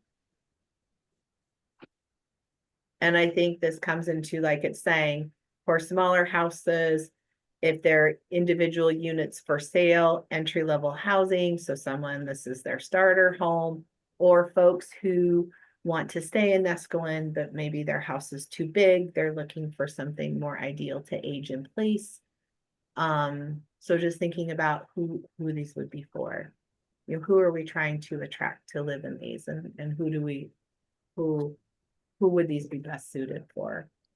And so, Sarah, if I read that correctly, so I'm thinking about, a friend of mine has a 500 square foot house and it's built in the 40s. And I'm always amazed at how much space it has in it and how nice that space is. So with this standard, we could see even smaller houses, like 600 square foot house, 4 600 square foot houses.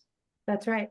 Yeah, you could see those little bungalows and, you know, and I would say in some instances, because what we're doing is we're applying maximums, right? So you have those minimums, and building codes determines by the time you look at the radius for turnaround in a bathroom, or how much radius or space is required for a kitchen or a bedroom. Like, there are building code elements that determine a minimum size. So what we're talking about is a maximum, but there's a lot of innovative designs, and maybe even for the village or somewhere close to the village, those smaller units and a smaller cluster may be more ideal. You know, with parking, little walkway or something that goes to each of them. Okay. So, and again, as long as they're clear and objective, we can add some design standards to those. Mm-hmm. And there is guidance for that in the model code.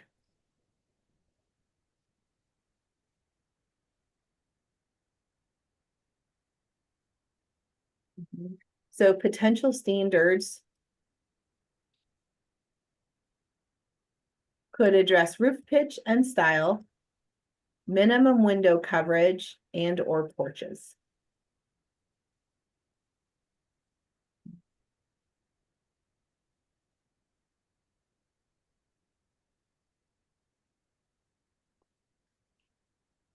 So Randall, I think in terms of middle housing, and as we update our standards, this audit and these suggestions are where we start. But I think my recommendation would be is that I think we should organize how we address each one of these. If you want to start with single units up to 4 units, we start there, and then we work into the cottage clusters, because I think we need to have some organized approach as to how we're going to look at this stuff, or else we're just going to be kind of running all over the place. Yeah. Okay, Yeah. there's a lot to absorb between now and the 16th to begin with. Yes. And so, right. And so that's why I wanted to introduce this document today, walk you through it. Mhm. And maybe like we start with, I would say what interests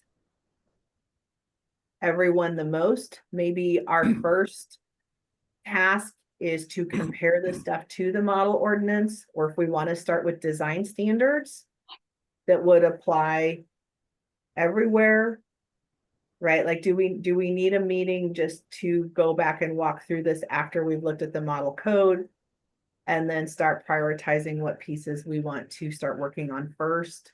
I'm open for whatever you guys want to do, but I think we should have kind of a plan in place. I like the punch list for every meeting. Yeah, well, I think I'm gonna start with the model code so that I'm familiar with that and what I'm applying to the other questions. So, but Lynn and Guy have been our stalwart captains in the ordinance department, so I'm open to their suggestion, but that's my inclination is start with the model code and go to 1 to 4 units and then go to the college cluster as the last thing. Well, so much of So- this is built, so much of it, Rand, is really building codes. You know, it's not about necessarily ordinances and the use, although there is some in there, but there's so much we're gonna have to look at in terms of, you know, the setbacks and, you know, other kinds of things that structure the way what do we want to encourage structure wise. And I think also we've got, you know, the R1, R3 and RR differences and what we think could happen at each one. So I think Sarah's map is going to be critical that she said, Sarah, you said you have people kind of Working on that. highlighting on have- what's available. Yeah, And And so I I- think, go ahead. sorry. And Guy, I would say for purposes of what we're doing and what we're focusing on, I think we move away from the allowable uses in the Oh, yeah. zone. And at Yeah. this, point, I think we focus on the development standards for Right. middle. That's what I'm saying. That's where our options are. I mean, that's how we're going to be able to shape this. And yeah, in terms of land use, I mean, the uses, I mean, the documents we've given you are, I mean, there's nothing more for us to do. If there are things, you know, we trust that if there are things that we could do that would help us accomplish what we would like to see, you let us know. And if not, Fine. we don't want to Yep. waste our time. No, and I would say if you and Lynn, like maybe if it would help for the three of us to meet on the weeks in between the Yeah. land use committee meetings, I'm happy to do that. The three of us could meet, we can meet with staff and we could go over some of this. Maybe it's not between now and the next meeting, but if you two are kind of spearheading and leading some of this, I can be available to set up a meeting with you guys in between the every 2-week meetings. Thank you. One of the things that I'm struck by is, and I'm out of date on this. So Sarah, you need to correct me. But the best end result of building codes, zoning ordinances, all that, the ones that are done the best on the residential side. I can't speak to commercial and industrial. Well, I have some experience with complex industrial standards that get you through a lot of hoops faster and produce a better outcome for the community. I will say that. But on the residential side, and particularly in a place the size of Neskowin, to the extent that we can not have thousands of options, but can have crisp and clear, hard lines that we're going to stick to with some nice design stuff, we're going to get a better outcome. The more complex this gets, the harder, the more of a bunny trail it is, the harder, the more opportunity for adverse consequences, I believe. And so that's what I'm really focused on. I mean, I was just sitting here thinking, ideally the community would have a design contest and try and get the first cottage cluster built just so exquisitely that it becomes the design standard for everything that follows. And it fits the Neskowin ethic and value set. So that's kind of where my head is right now. But I think, Guy, you and I can talk. We can have a meeting with Sarah. But I think I'm really focused on creating something that keeps as much of what is great now intact and doesn't make this a bonanza, which is what I most fear, is that no one gets any more housing in Neskowin, right? It's just everyone gets priced out of the market because it's overdeveloped. And that means workers never, back in the day, I'm old enough to remember when people who worked at the cafe lived in the village. Me too. And it worked really well. We all loved it. And so I don't have an answer today, but I know that simpler is better than complex in holding people to design performance. Correct. The more you give them, the more they can also find space to maneuver within. Yep. So I wholeheartedly agree. The more arcane it is, the more lawyers love it. Well, I think we want to have a purpose in what we do. You know, Neskowin, in a way, is there's several different communities within our larger community. You know, we have the village, a lot of, you know, originally a lot of small cottage kinds of things. Is that something that we want to foster more of the small individual cottages in that area? You've got South Beach, which may lend itself more to kind of a townhouse development. Forgive me, I mean, I don't know what they thought, but it's a little different place, different kinds of housing, everything like that. So I think, you know, Sahali has it, Hills of Neskowin, whatever. We have different communities within our larger community. And I think as we kind of review these options, and I agree with you, keep them simple and easy, but we should always keep in mind what the purpose is. Where do we want to end up? And what are we shaping? So I think that's something to keep in mind. But Sarah, do you want to, I just figured that the meeting on the commissioners meeting was going to simply be a choosing option 4 and moving forward. Was it anything else that, in fact, did they do that? And I haven't seen anything in the paper, but. Sure, yeah, no, I can give you guys a BIOP update. Why don't we transition into that after? Lori has a question. Lori, first we have to hear from Yeah. Lori. Okay, this is a be quick. I think we as a committee should do a field trip or solicit pictures from people in the community about what they think already works in Neskowin. So we have some pictures for people to look at about what's working in dense areas, like right there by where the Blue Shutters used to be, and some of like where Casey Joyce lives, and like what has worked in the already, and then we should look at those and say, this is already working in Neskowin. How could we write things that duplicate this look? And it could be for every neighborhood, South Beach, the Village, Hills of Neskowin, whatever. Like, pick, Would that be like the fifth wheeler that's permanently sited there in that lot within the flood zone? Next to Lana. that could be yours, Guy. We won't talk to Sarah about that. I was gonna say, I think I need to have a conversation with you guys. There's something else we need to talk about. Okay, anyway, that was my. Lori, I love that I idea. think that's great. Yeah. Yeah, and think about how many small cottages there are that people like. Yeah. When it comes to design standards, like look at the model code design standards and think about some of those smaller cottages, especially in the village. Yeah. Do they actually already meet them? Mhm. Yeah. Simple streamlined door, couple of nice windows, you know, pitched roof. Like, I think your point is excellent. What already exists that everybody or people really like that they think fits that character?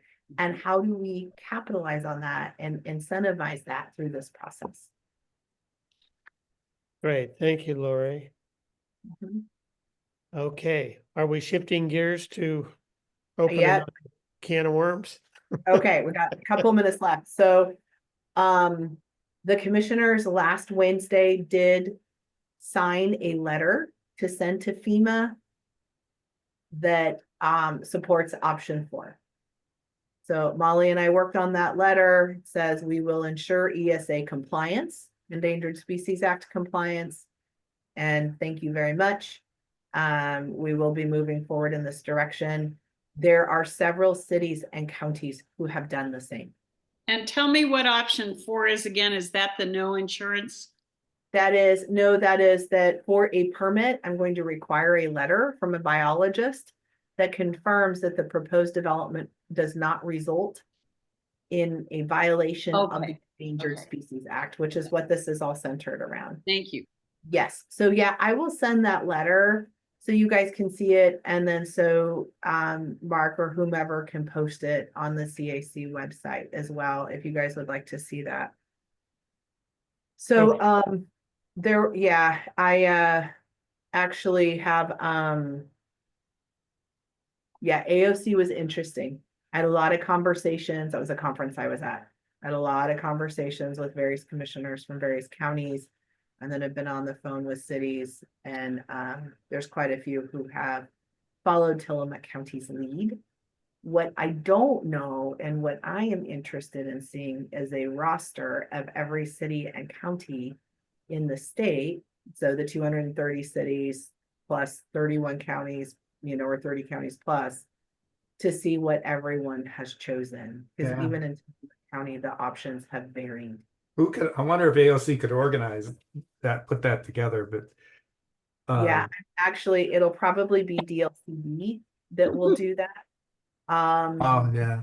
Yeah, because, but yeah, working with the staff from AOC and LOC, which is the League of Oregon Cities, that is one of my next steps. So, yeah. I accidentally, well, of course, butt dialing anybody is an accident. So I butt dialed, of all people, Pat Cochran, Oh, no.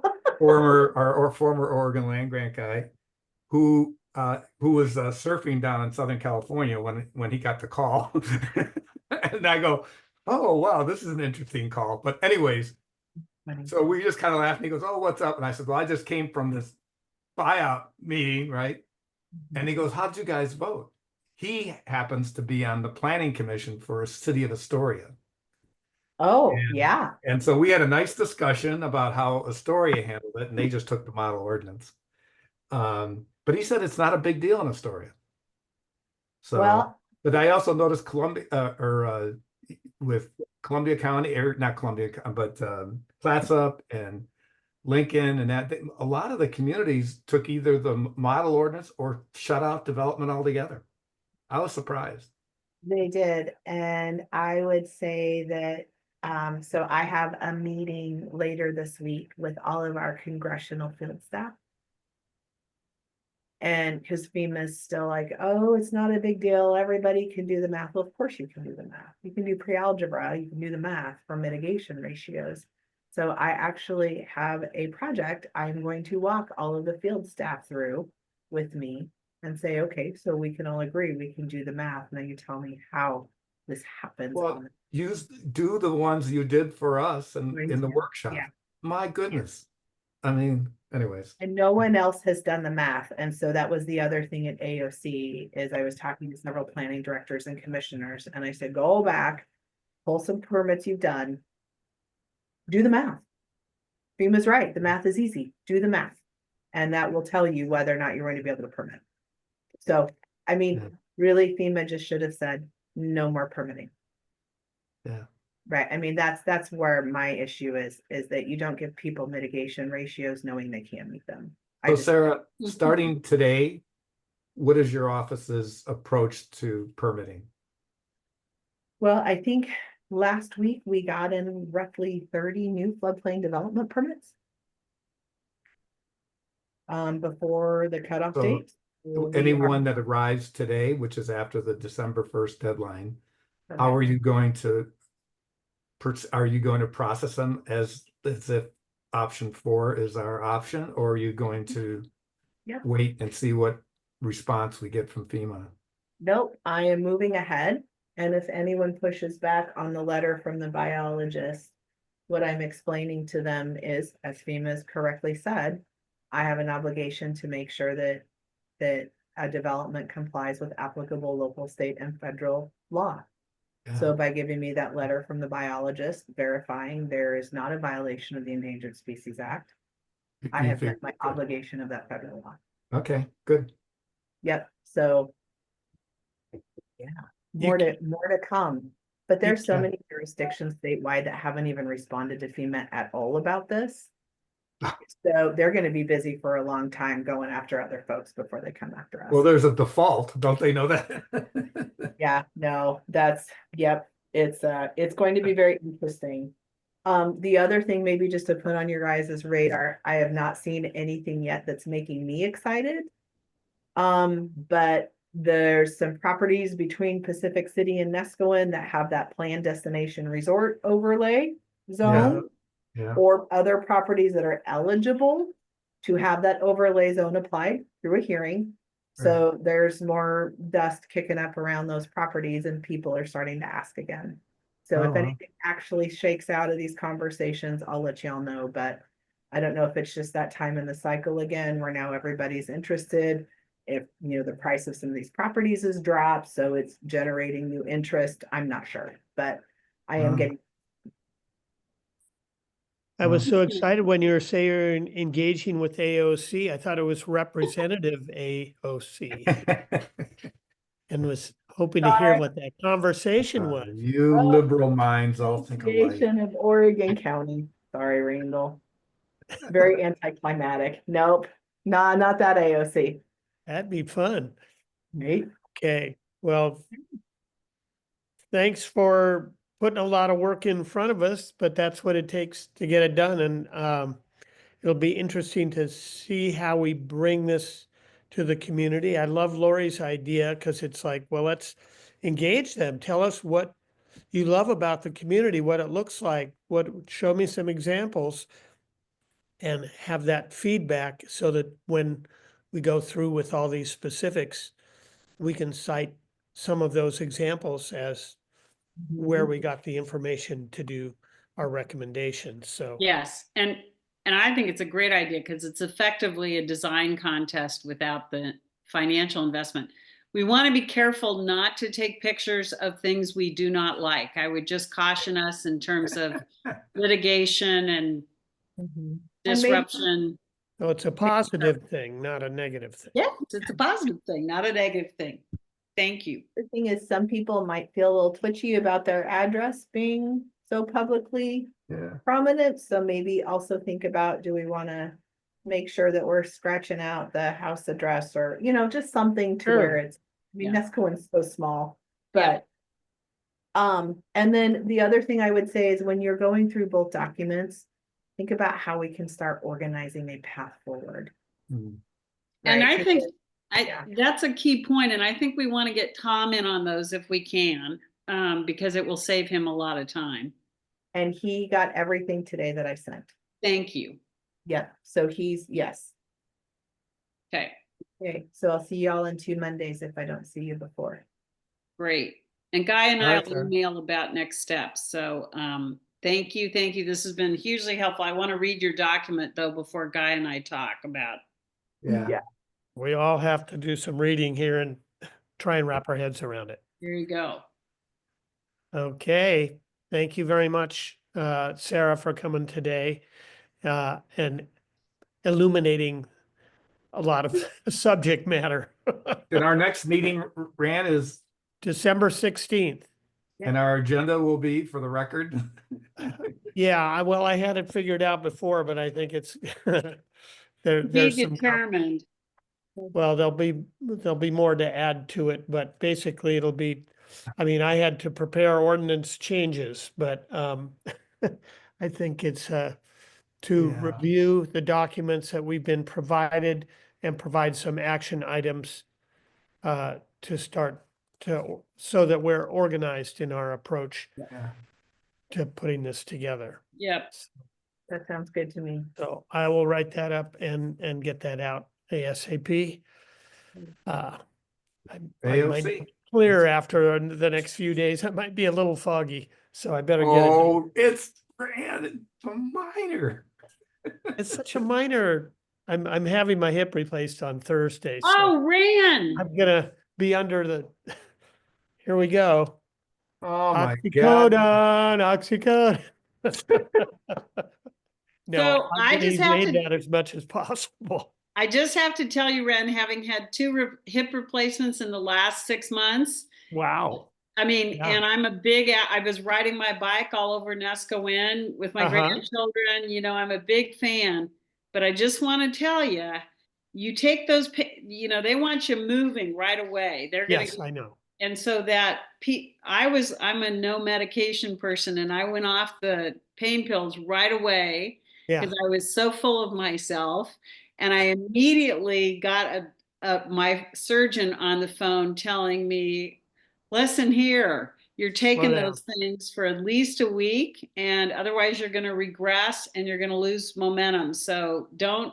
And I got off. I stopped after 5 days and 7 days, and I was fine. So don't be a hero. Keep moving and take the pain pills. Be a hero in other ways, just Yeah. not that way. No. Well, he's getting Yeah. plenty of advice on how to handle. Yeah, I've the gotten a top lot here. of advice. So I appreciate that, Lynn. You'll feel You're great. It's a game changer. You will be so excited.